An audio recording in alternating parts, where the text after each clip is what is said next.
Hello, today we are in Bratislava, capital of Slovakia.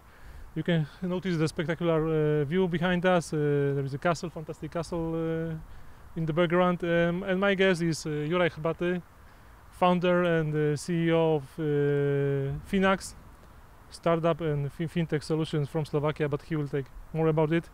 Hello, Juraj. Hello, Przemek. How are you doing? Great, thanks. Sunny weather. Welcome in Bratislava. Yes, it's a fantastic place. I really enjoy it. Hrbaty is a famous name in Poland, but from rather tennis. Was it you playing for the top international level for so many years? No. It was my brother who used to play. But though we are a tennis family, I used to grow up. When I used to grow up, I also played tennis. But for me, I didn't have the guts like Dominic to play in those summers, 35 degrees, and I was also not as good from the kids' age. But then I stick to tennis. I did officiating. I was a professional tennis umpire. I umpired a lot of matches around the world, even the big names. So yeah, I was also living on tennis, but through a slightly different way. But then after my university and everything, maybe 2 years later, I finished with tennis and I went straight into finance. That's what I actually studied. So Dominic was playing and you were studying, yeah? Yes, Dominic was playing and I was studying to make his finance right. Okay, so tell us more about your career path. Actually, the way it started when Dominic was 18. In 1996, he started to earn big money. I was already at high school, and at those times in the communism, nobody ever understood some like investing or something like that. And when the managers, Dominic had a US-based manager company that was taking care of his agreements and his money. And they said, okay, you guys need to invest those money that he earned and not spending it, etc., etc. Then was the time when we started to look, and I started to look at it as well, what are those exchanges, how they grow. I always loved math. I was actually studying on the best math high school in Slovakia. So, yeah, I kind of got into those numbers and I really like it, and I went to study financial management. Then later on I get my CFA degree, same like you. So yeah, that catched me. I started to work for brokers, first as a regular, like a contact person. Then I went more into dealing and advice, general analyst, economic analyst. And then later on becoming a compliance, a board member, and I exited those businesses. And yeah, because those businesses that I was doing before were typical brokerage businesses where you want to earn money on the fees. And we've been earning so much money on the fees that clients were hardly earning money. Forex solutions? Also brokerage, or then later on Forex, where a lot of people were losing money, and I said, okay, that's the last time I was doing a business where clients were losing money, and I want to do a business where my client's going to earn, where my client's going to be like the first. We would put the interest, like their interest first, and then only if they succeed, then we might succeed and earn some money as well, through low fees possibly. And that's how I started with Rado Finaxa. Okay, so tell us more about this Finaxa solution, because it's now you're running. Well, Finaxa is a robo-advisor. It's a new, let's say, niche technology investing, let's say, idea that came from US, where you would have a couple of robo-advisors coming up, like Wealthfront, Betterment. In the UK you would have Nutmeg. So those would be brokers that would do everything online, that would make the onboarding process extremely easy for the clients. So instead of before, people found investing very complicated, something that they wouldn't understand. And these guys make the investing so simple. They invest in index ETF funds, which are the most diversified most easiest, and in most cases the most yielding, investments in recent years. That's like the coming trend in the US. At the moment, more than 50% of US investors have their funds invested in passive index funds, because throughout the times they realized, those are the solution that earns most money, because those managers that were trying to actively manage funds that they were trying to pick those companies that would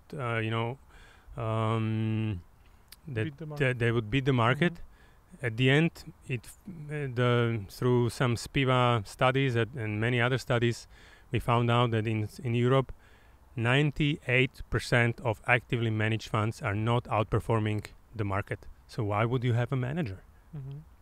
Then just buy an index funds, and you have 98% chance that you're gonna outperform most of the managers on the market.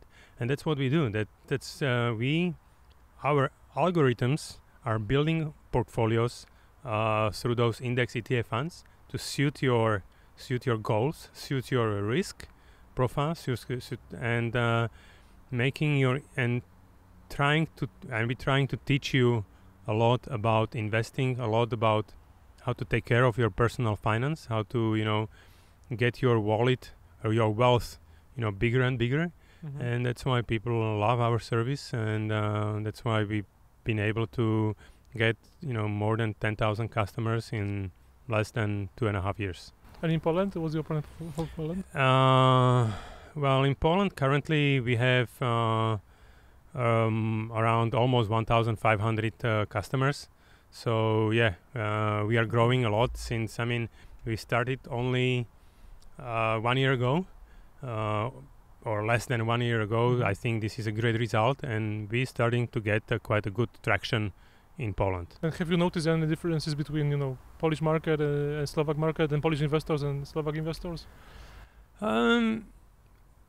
We are culturally very similar market, similar people. I would only say the main difference that I see is that Polish customers are much more aware of investing, because your Warsaw Stock Exchange, has been much more developed. Obviously, the problem is that there has been much more fraud schemes in Poland than in Slovakia. We didn't have for the last 10, maybe even 15 years, we didn't have any big scheme or fraud scheme in Slovakia.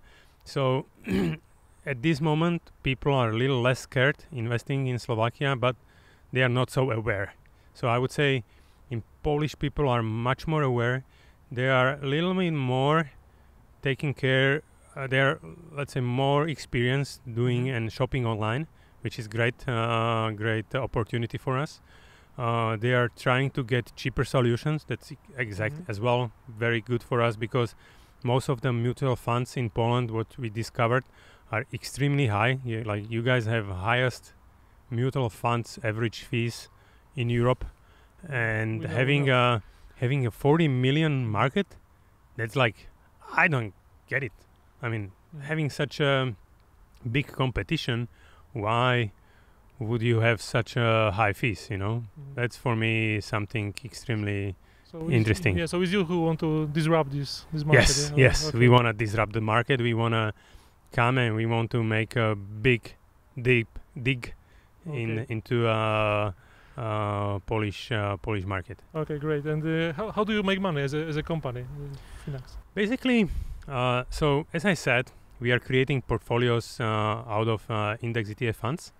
That means, these funds are extremely cheap. So, the average cost of those, internal cost of those ETF funds are 0.19%.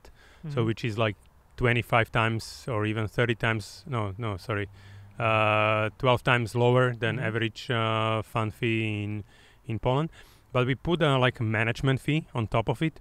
So, because the cool thing about our investing is that you can start to invest with only 100 zloty.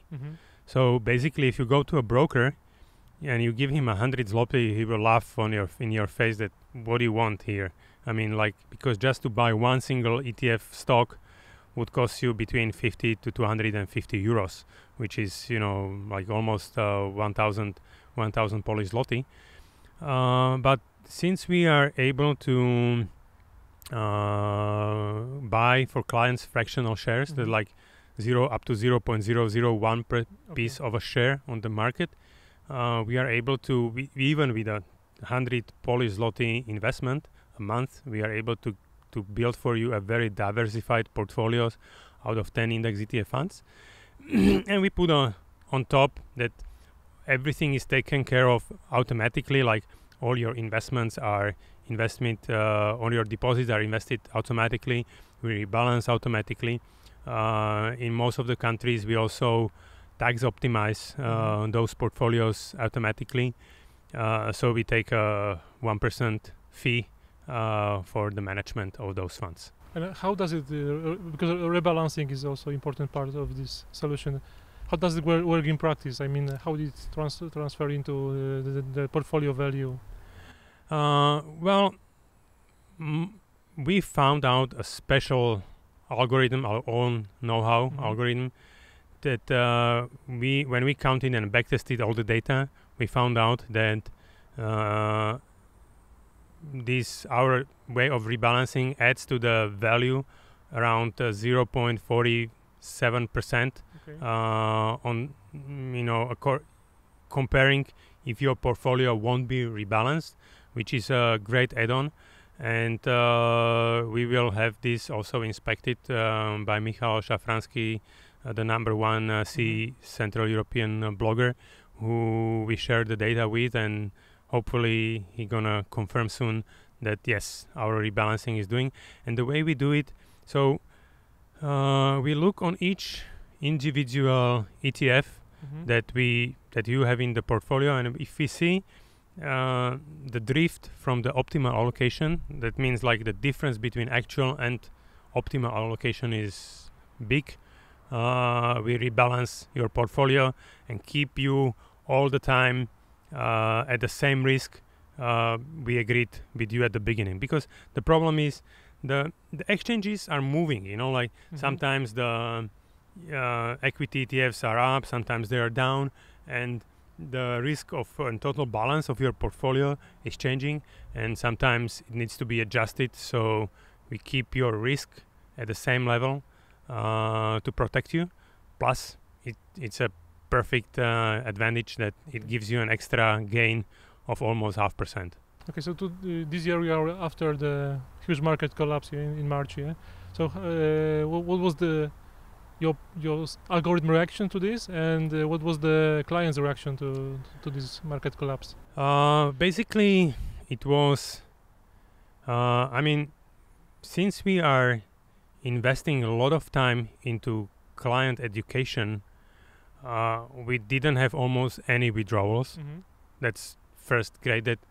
First sign that your investors are well educated, or they start to understand the market. Let's put it this way, because well educated is still, we are far behind, and I think the same situation with a general finance knowledge is in Poland.